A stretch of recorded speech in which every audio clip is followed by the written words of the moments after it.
Mercy play, and you know, he had to, you know, pick up Lucio towards the later part of the season. That was sort of coming into the meta, and he wanted to continue to be relevant in this roster.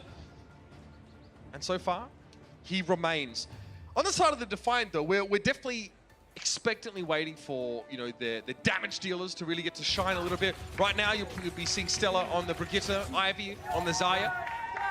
But if they come out with the Moira here, that's definitely something worth mentioning. You know, Moira we usually don't see going up against teams that run D.Va. You lose a lot of value with her biotic orb. Traditionally, of course. Yeah. So, but Moira does provide a ton of healing in general, just throughput. So you'll be able to have a lot of sustain on the point. Maybe you know they're going to come out with the Winston version of the 3-3, and just to keep your Reinhardt topped up, you run the Moira. Well, that's quite the greeting for Fate. As soon as he walks in the door, he gets knocked around the chops and stunned. With the pressure on towards Yakpung, it's inexorable. And the Valiant know what they want. They push through. They have to trade main tanks in order to do so. But on the backside, the damage definitely favors the home team. See Ivy stunned there as well. Aid booped up. They'll be using the Fade to try and get away, but the fight's already done. The upside to the Defiance, they put out so much healing from their supports that they are both ready with ultimates for the next fight. The thing, though, is when you play in Turtle on the point there, and you're giving Izayaki that much space on Zenyatta, he's going to start picking you off at range, putting down over 1,000 damage there in that first fight. There's no Discord Orb for the Toronto Defiant to put down some more damage. See, Yakpung gets bumped off the high ground there by Space. Switch up here. Let's see how the Reinhardt goes now. Obviously less mobile than his counterpart, Winston. Graviton Surge from the Valiant. They charged that one up beautifully in the previous fight. And yes, it yields results. So much so, in fact, that the Defiant, even after an investment of their own ultimate abilities in that fight, come out vastly second best. 40% on the clock here for the Valiant. And now you see Aid switch over to Zenyatta, because you had nothing to really save you from that Graviton Surge that was going to come down. You got the sound barrier a little bit too late. At that point, no point to invest it. So the Valiant have Trance, and they have sound barrier here to live through this Graviton Surge from Ivy. Yakpung already has a Discord Orb applied to him, and he drops his shield now. That would have caused him to take a lot of damage, but quickly the sound barrier applied to Toronto, so the Valiant take a quick step back. But as soon as you know it, they're in the fight once more. Envy, though, doubles down with the self-destruct, and again, it was the charge from Yakpung to set that up.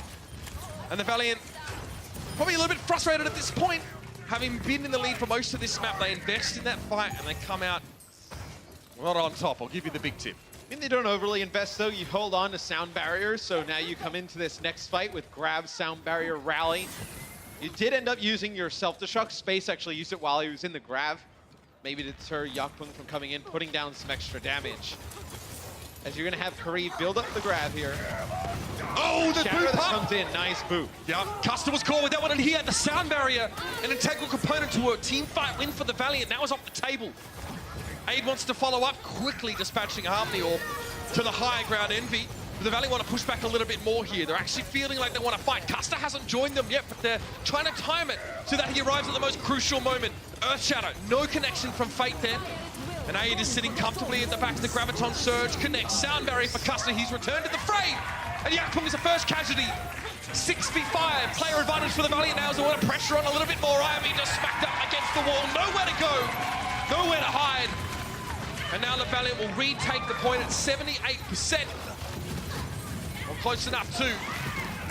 And they'll be pretty close to finishing off this first round. A lot of back and forth here, Matt. You pretty much have one more fight that the Valiant will need to win. You have the Shatter, and you're going to have self-destruct. As Izayaki uses the Transcendence just to put that, really in their favor. As they didn't want to let Roki kind of stall that out with Envy. You could have got a lot of percentage there for the Defiant. Fate wants to try and shatter Roki before he has a chance to use the sound barrier here. So Space setting up here with a self-destruct. Yakpung takes out Custer early on. It looks like they were trying to use the self-destruct to get Yakpung to turn his shield. So there could be a profitable shatter from Fate. Didn't work though.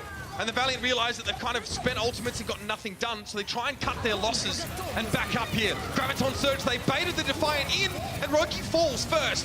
Self-destruct thrown in, Fate kept his shield in the right direction though, and he will stay standing Transcendence after the fact for the Defiant. Only 5 players benefiting from that extra healing, and a Valiant are ready to go again. Yeah, they can use their own Transcendence and get aggressive, and that's exactly what they're going to do. Izyaki's going to use the Transcendence. Asta picks up Yak when you lose that Reinhardt.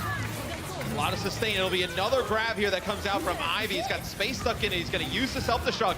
Is the Valiant now moving on the point, trying to flip it? Look at the cap, and they only need the 1%, so it's safe to say the Valiant are home and hosed.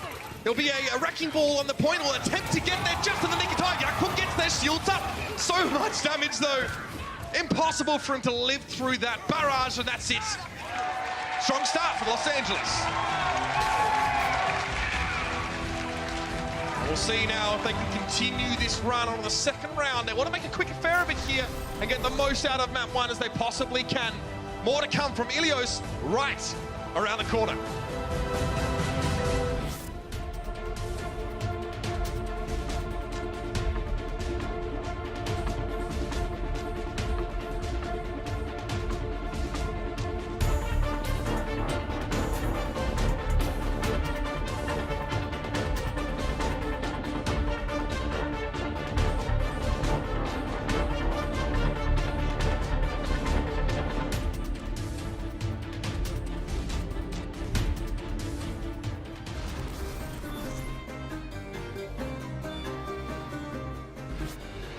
Game plan working pretty well without a hitch for the Valiant thus far. Absolutely saw resistance and signs from life from the Toronto Defiant, but they didn't quite the pieces where they needed them. The committing with a Transcendence with only 5 players up. The Valiant did a good job to bait Toronto into some less than ideal engagements prior. Let's see how it unfolds. Yeah, they were able to hold on to that Iziaki Transcendence for the end there. And it's really Karib. Karib doesn't die there on the first point, and that keeps his average energy so high. His energy throughout the game on Zarya sitting at above 70. By Ivy on the other side, no, he had 4 deaths. It doesn't seem like a lot, only 4 times going to the respawn. But that knocks his average energy down to 40. It's a huge difference in terms of damage output. Fate, a little bit too far perhaps. Yes, Stella finishing the job, but over the edge goes Envy. And with Ivy falling on the periphery, the Valiant have a player advantage now, 5v4. And that quickly is going to get snowballed in favor of the green and gold. It seems as if Fate had overextended, but his presence there was enough to take attention away from the Defiant and left them exposed. I mean, sometimes you're going to have to give up your Winston to kind of get what you want when he's playing that aggressive and cleaving and putting down so much damage. If he falls, but you still create the space and you get enough players weak to pick up 2 eliminations off the back of it, you don't hate it. Agility's there. It's a shield bash. More just to slow the Defiant up and try and disrupt them than to actually find a kill. But an early Graviton surge for Karib here. That's a very good omen for the Valiant. No kills found amongst that with the Transcendence in play from Roki, and Agility's maybe a little bit too far forward. Very timely Transcendence from Izayaki now. The Valiant obviously will have the healing later on in the fight, but still no kills. We hear the rallies popped. Both teams reaching for those support ults, Matt, just to make sure no one dies earlier than they should, but a late grab for the Defiant. That's very good timing for them. The Valiant were pretty much out of responses by that point. And I'm surprised the Valiant decided to play from that position. After using their Transcendence, they have to know that Ivy has this Graviton Surge. And instead of spreading out and moving around and just trying to like play in different spots, not allow him to land a big grab, they just kind of huddle up. They don't, I mean, maybe they're trying to bank on space, eating it, right? But there's so many areas you can throw it against the wall there and pick up, 1 or 2 eliminations. Your odds of winning a team fight are at their lowest after losing a Zarya as that first hero. If you lose a Winston, you should have a 20% odd chance of winning. They need a Zarya. The grab is so important. Soundberry here for the Valiant. Custer had that one late in the fight. Looks like he didn't have a chance to use it while he was in the grab himself. And Fate now is forced to use a Primal Rage, which could be deadly in these close quarters, but another grab from Ivy. That's a very quick charge. Space tries to throw in a self-destruct of his, and it's Fate to fall.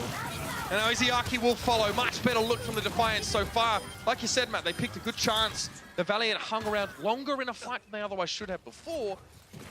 And that affects this fight now as well with the advantage the Defiant brought. And now the percentage will swing over in favor of the Defiant. So they do have the lead now on this point. All you have is the rally, which I know. Watch Fate, by the way. Look at how much he saw. Here, yeah. I mean, maybe you try and engage with rally. Force them to rally as well, because you are ahead in terms of sound barrier. Maybe then you get that first. Yep, there's rallies from both sides. Yep. So not an echo. Nope. Fight beginning now. Fate knocked back there. Stella doing a good job of actually trying to, again, separate Fate, cart him off the rest of the Defiant with the whip shot. And there, Fate gets picked off. He tried to work in from a different angle to gain attention, but the Defiant used that against him. You know, Fate's initial engages keep getting stopped by Stella, like you mentioned, on Brigitte. And then when he tries to get back to the team and then go again, that's when they're able, you know, he's still slightly weak. There's a lot of healing that needs to go to the rest of the Valiant as well as they're being chipped down. As Fate's going to have to get a touch here. Kariv is not getting these grabs quickly enough, unfortunately, or they're not having the impact they need because Ivy has another one. Kariv will probably charge his in this same fight. But this is it. The Valiant have to fight to stay in this one now, or it'll be 1-1. Kariv knocked around again. Fate splits himself purposely, and then by the time he rejoins his team, he's just sucked into a Graviton Surge. He's still alive. The self-destruct doesn't fight anyone, but Fate was discorded. He tried to make a last desperate foray into the backline, but was quickly stifled. The Transcendence means the Valiant need to push forward and get value out of that healing ultimate, otherwise they'll be sitting ducks. But the Defiant responding in kind with a sound barrier of their own. Both teams trying to pad their durability with those support ultimates to get aggressive, and now we're one apiece here. The Defiant fight back. You know, the Zarya battle turned on that point in favor of the Defiant. Ivy was great. They're on well, and towards the end, you mentioned, Kariv's got to get a good use of the Graviton Surge. It gets eaten up by Envy. And then Envy throws in the self-destruct, able to get one with the grab self-destruct combo. So, you know, the Defiant, none of like the biggest names, right, in the league, like when you look at their roster, but no, talent-wise, they can go toe-to-toe with the best. It's a high ceiling. I think Yes. that's what people get so excited about. As we saw before, Envy was 4th in the league for Ultimates Negated. Yeah. Probably gone up that list a little bit further. 1 every 20 minutes, I believe, which is significant. That's quite a lot. 0.55 per 10 minutes, so just do the maths. The Defiant out with the Reinhardt. And the Valiant will also be playing Reinhardt here, so again, these comps really focus on sticking together, playing around that main tank and using the shield effectively. Stella and Aid taking a little bit of shrapnel early in the fight. And look, there it is. Great push here from the Valiant. But Envy was in the middle. With that defense matrix, it doesn't cut enough for the damage. It's all close range damage from the Valiant. Hard to mitigate that with defense matrix. Yeah, nothing you can do to keep Stellar up there. You lose your Brig. You have to back out, and it's not because of like the stun or just the Inspire uptime. You don't have the repair pack. And there's just not enough healing that you can provide with Zen and Lucio to keep your Reinhardt alive. It's all over time.